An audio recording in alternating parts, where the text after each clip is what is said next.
When it comes to the field of video game businesses, there have been many company titans throughout the decades of years since video games were created. Now, you have the obvious ones like Nintendo and Sega, but there's one company in particular that has been known for both fame and infamy when it came to making video games.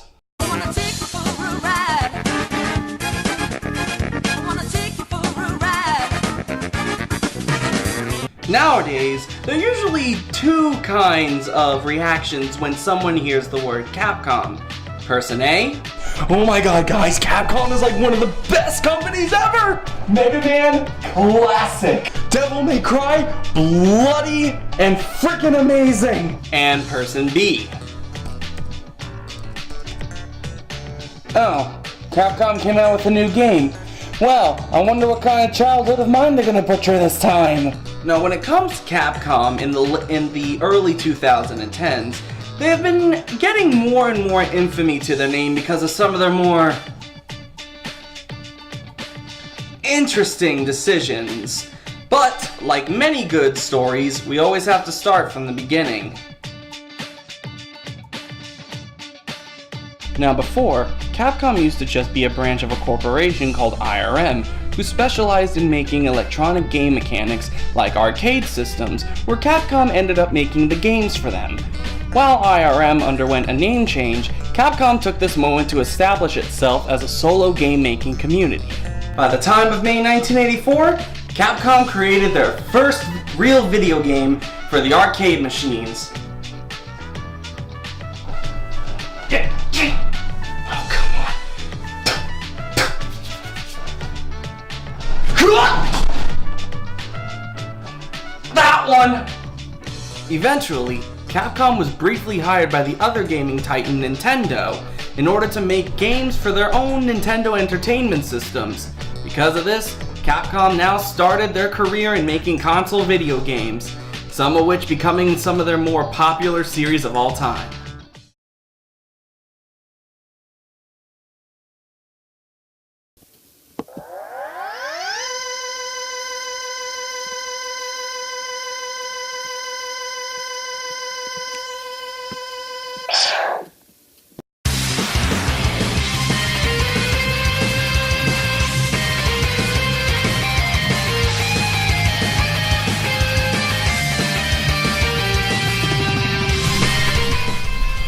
So, with the Nintendo Entertainment System, platforming games were not unknown. They were pretty much the majority of games for that system, like Mario and stuff like that. But how exactly was it that Mega Man of all games stuck with the gaming masses? I think it's mostly out of doing a lot of things first, like having you get to choose the order of your levels was a big deal back then, where games like Mario would take your world 1 to 8. Being able to choose your route through the game was a big deal, and allowed you to tackle those levels that might have been too hard if they were just in order. Yeah, so sort of like a Mario-esque kind of gameplay, but with the whole dungeoning out of order like you did in the original Legend of Zelda. Yeah, because like Zelda blew people out of the water with being able to choose where they were going. But Mega Man sort of took that, compressed it down. It was very fast-paced, yet you still had that element of exploration. Alright, now with most games that have spin-off series, people tend to like the original the most. Yet every side game from Mega Man X to Legends to EXE, or Battle Network I mean, most are pretty much adored by a pretty good amount of people, even having their own fan base. Why is that? I think it's because the Mega Man formula is so simple, it allows for expansion in multiple different ways. For example, you have X, which is just to add more moves onto Mega Man's basic moveset. You have Legends, which is in 3D. You have the EXE thing blows out of the water, makes it a turn-based strategy, but they all just need that basic element of gaining your opponent's powers. That's really all it needs. And then finally, a lot of people say that almost all the original Mega Man games and the Mega Man X series are just exactly the same thing. You fight 8 Robot Masters, and then you fight either Dr. Wily or Sigma at the end. Yet the series for the original now has 10 games, and the X series has 8. Why is it that the recycled formula keeps working? I think it's because that formula is so very adaptive. It's a very simple concept of having fighting the Mega Man robots, but each of them is so different to the point where later games like Mega Man 9 and 10 were using completely different technologies for their boss fights. I'm blanking on his name right now, but Galaxy Man has black holes that he wouldn't have been able to do on the original NES. But it allows us to use the boss fights, and the world structure keeps adapting to the new technology while keeping all those elements familiar to the series. Hadouken!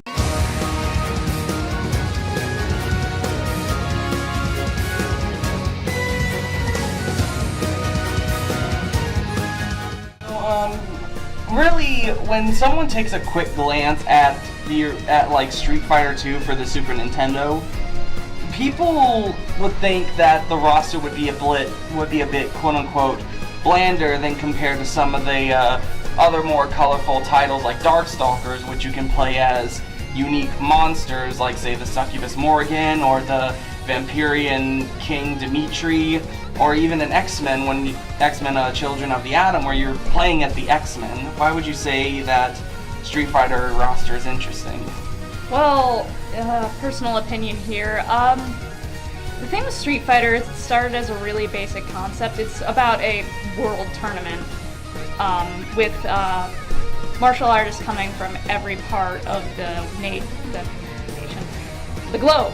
And so basically, I would argue that Capcom wasn't really trying to exercise its most creative character designs in this regard. It was trying to represent its concept and also bring in unique gameplay elements, which, you know, is pretty weird considering they've got Blanca on the roster, who's just this green feral thing from Brazil who can shoot lightning. I don't know what was going through Capcom's head, but I would argue the interest that generates from the Street Fighter cast is, well, this one's kind of a, you can say this only because it has a legacy now. All these characters are super recognizable. Yeah. Most people who have any knowledge of arcades or video games are going to recognize Ryu. So pretty much it's just like the uniqueness of these characters and what they can do that makes them recognizable to today. I don't even want to say it's uniqueness. It's like they're very archetypical most of the time, except, you know, Guile has his weird goddamn Stroheim hair. Chun-Li has her, I don't even know what you call that garment. She has her spiked bracelets. Blanca is Blanca. Bison is Bison. They just have like interesting designs that will catch the eye. Yeah, while also still being accessible to a general audience, because you can look at Dhalsim and say, oh, this is a starving Indian man, because, you know, that's a great character archetype. So because Street Fighter is a fighting game, it's really hard to make extravagant changes to it without changing the genre in upon itself. How is it that with every release of the next Street Fighter, they're able to avoid staleness? Well, going from the first game to the second, that was a complete genre shift in and of itself, because it went from a beat-em-up to the world's first ever, like, true fighting game. Yeah. With subsequent editions, it's always been, like, a small bit of changes to gameplay, other than, you know, balances. For example, in Street Fighter 3, they added the parrying system, which allowed you to block an opponent's attack and leave them open to a counter-strike. I actually don't really know the uniqueness of Street Fighter 4. I know there was some addition to the gameplay that gave everybody a focus attack. Yeah, the focus attack that like allowed them to take one hit before. Yeah, it's like a strong attack pretty much with super armor. Yeah, everybody got a counter basically. Yeah. I never really utilized that, but in Street Fighter 3 and 4, you were also able to change your supers, which added much more customization to the individual gameplay of a character, allowing people who are like, oh, I really like to play Cammy, but I don't like the range on her super attack. They could just change it. With Street Fighter 5, there was the whole addition of the V system, which enabled a reversal, a V skill, and a V trigger, and you've played it before, you know that all those are very varied per character, and they add a lot to the gameplay, which it can get interesting when you take a character who was originally from the third entry in the series, Street Fighter 3, and put them in Street Fighter 5, like Alex, for example. Or Makoto. Right? Ibuki. Oh, Ibuki, I mean, Makoto's not in Street Fighter 5 yet. Yeah. So now some people are saying that Capcom is spending too much time with the Street Fighter series as opposed to their other more popular series, and not trying to make other unique fighting games as well. Do you think this is true? Why or why not? Well, personally, out of all the fighters that Capcom produces, Street Fighter is the closest to my heart, and that's Mostly just because I'm more familiar with it than anything else they produce. But Yeah. for them, I know there's been a lot of financial issues lately, and Street Fighter is arguably one of their most popular franchises. So they probably see it as a safe move to focus on Street Fighter for now and not risk it with Darkstalkers, which to them seems like a failure because of the low sales of Darkstalkers Resurrection. Yeah, even though like now, thanks to like the Marvel vs. Capcom series, Morgan is a really huge fan favorite character for obvious reasons. I'm sure she's a good character, otherwise the first thing I see is boobs.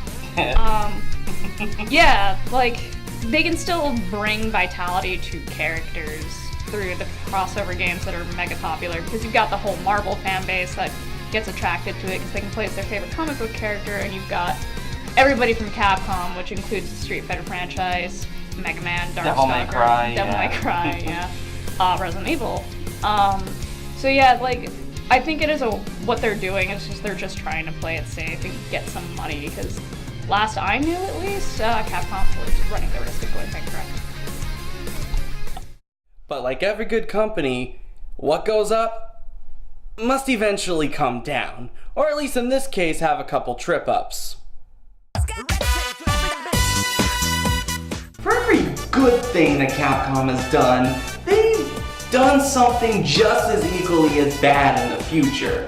The reason why is because they only cared about one thing at this moment. We've got to have money. Because of this, they created certain games, even canceled some games, that kind of, well, made a lot of people angry.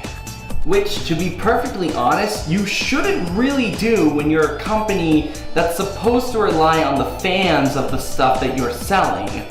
Like, for example, the DMC reboot was hated by the fans because of the crappy story and butchering of the characters that they loved. Resident Evil 6 was hated for deviating too much from the original survival horror. And everyone's favorite, rest in peace, Mega Man Legends 3. But it's not just games though that Capcom has been messing up in. There's also just bad business practices and just stupid slip-ups that they've done. One of these horrible business practices that these guys seem to love is holding certain games' endings hostage as downloadable content, a la Ashura's Wrath. They even got rid of their branch, Clover Studios, who eventually went on to making amazing products as Platinum Games. And they even fired Mega Man's creator, Keiji Inafune, not to mention some of their god-awful lawsuits. Their biggest lawsuit blunder had to be the one against poor old Koei Tecmo, who got sued by Capcom for, are you ready for this? Making expansion pack games. Wow, Capcom, you've obviously got balls for doing that. Why not just go after the early multi-disc Final Fantasy games while you're at it? As much as I like to complain about Capcom's little blunders that they have made throughout the years, I can't deny about how much of a mark that they left on the video game community. I mean, most of the games they made have pretty much set the bar for what other companies had to overcome. Street Fighter set the bar for fighting games during the SNES time, and Mega Man just set the bar for how you're supposed to adapt a series to what the community enjoys at the moment. You bet that if Capcom ends up making a good game, it will influence other people to try and make even better ones. Even if Capcom tends to screw up sometimes.